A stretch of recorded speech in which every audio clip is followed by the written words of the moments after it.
Ok. Voici les 3 erreurs que tu ne dois jamais commettre sur YouTube.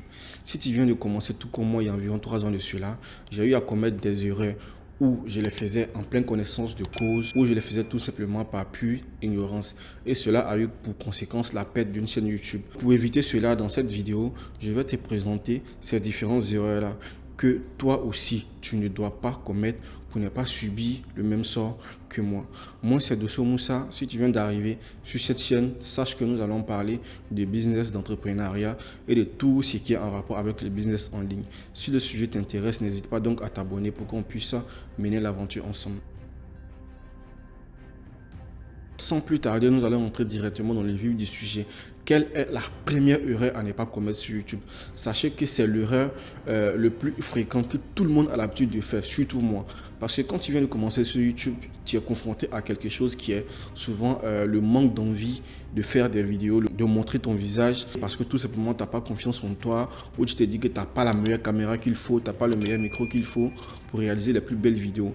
Donc du coup, ce manque de confiance-là, ça fait que tu n'as pas trop l'envie de t'afficher. Et qu'est-ce qui te vient en tête? La première des choses qui te vient en tête, c'est de télécharger des vidéos pour pouvoir mettre sur ta chaîne. Et là, c'est l'une des erreurs qu'il ne faut jamais commettre. Il ne faut jamais mettre sur ta chaîne YouTube une vidéo qui ne t'appartient pas. Je peux le témoigner moi-même, j'ai eu à me faire supprimer parce que j'avais cette habitude d'aller télécharger les vidéos des autres et de pouvoir mettre sur ma chaîne.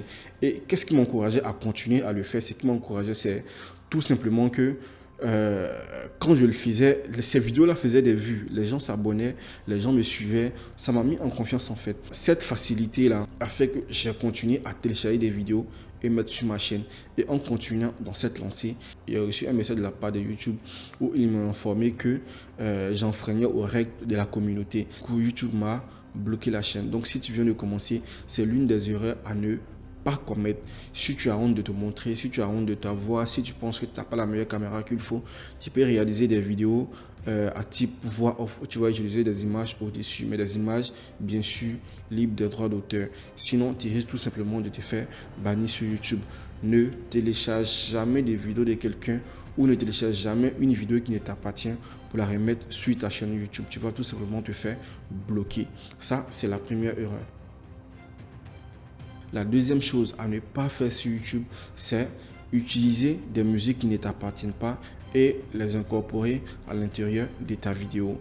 C'est quelque chose qui est beaucoup plus naturel en fait parce que quand tu viens de débuter, il y a des musiques qui te plaisent bien. Il y a des musiques qui te plaisent bien. Il y a ton artiste préféré qui est là, qui fait des musiques qui te plaisent bien.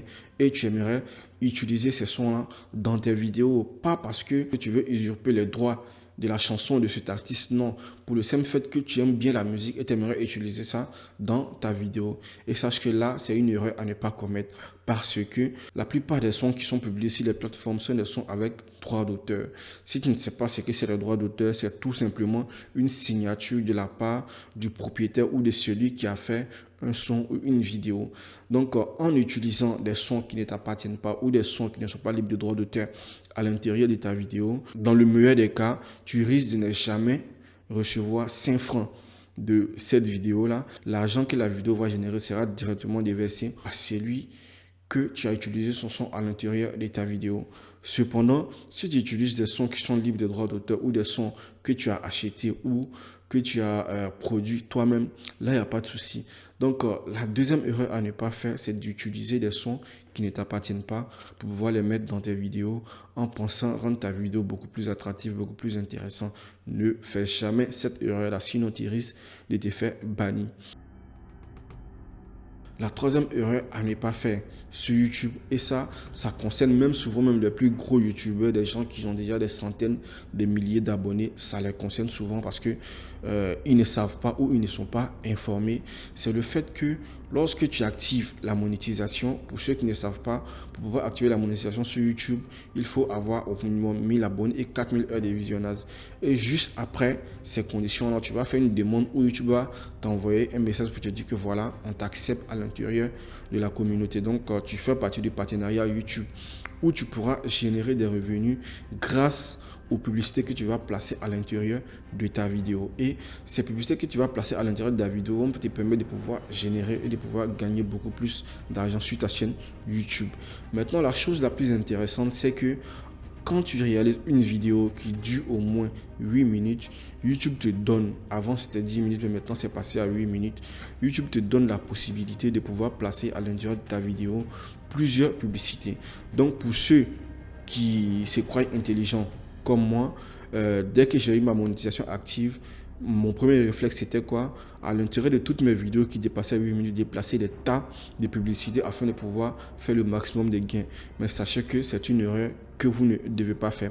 Parce que l'un des paramètres les plus importants sur YouTube, c'est ce qu'on appelle le watch time. Le watch time, on peut traduire ça par la durée de visionnage. Donc, le nombre de minutes ou le nombre de secondes qu'une personne passe sur ta vidéo lorsqu'il regarde. Et l'inconvénient, c'est quoi? Lorsque vous utilisez, lorsque vous mettez assez de publicité à l'intérieur de vos vidéos, celui qui regarde votre vidéo, il est là parce qu'il y a une information que votre vidéo dégage et lui, il est là par rapport à cette information-là et c'est ce qu'il veut.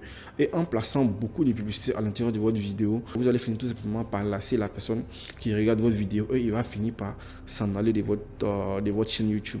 Et en partant de votre chaîne YouTube, ce qui va faire que le nombre de minutes que ce dernier va passer sur votre chaîne YouTube sera très bas. Et plus est bas ce watch time, et moins YouTube va montrer vos vidéos aux gens. Donc, sachez que le watch time est directement lié au nombre de vues que peut faire votre vidéo, mais de façon potentielle. Plus ton watch time il est haut, c'est-à-dire plus les gens passent du temps à regarder tes vidéos, et plus YouTube va montrer tes vidéos à d'autres personnes qui seront susceptibles de la regarder encore. Si tu as déjà la monétisation active et que tu veux faire encore plus de vues ou attirer encore plus d'abonnés, alors tu dois éviter absolument de placer des tas de publicités à l'intérieur de tes vidéos parce que tout simplement tu vas lasser tes spectateurs qui vont finir par s'en aller. Si la vidéo vous a été utile, n'hésitez pas donc à vous abonner sur la chaîne pour qu'on puisse continuer l'aventure ensemble.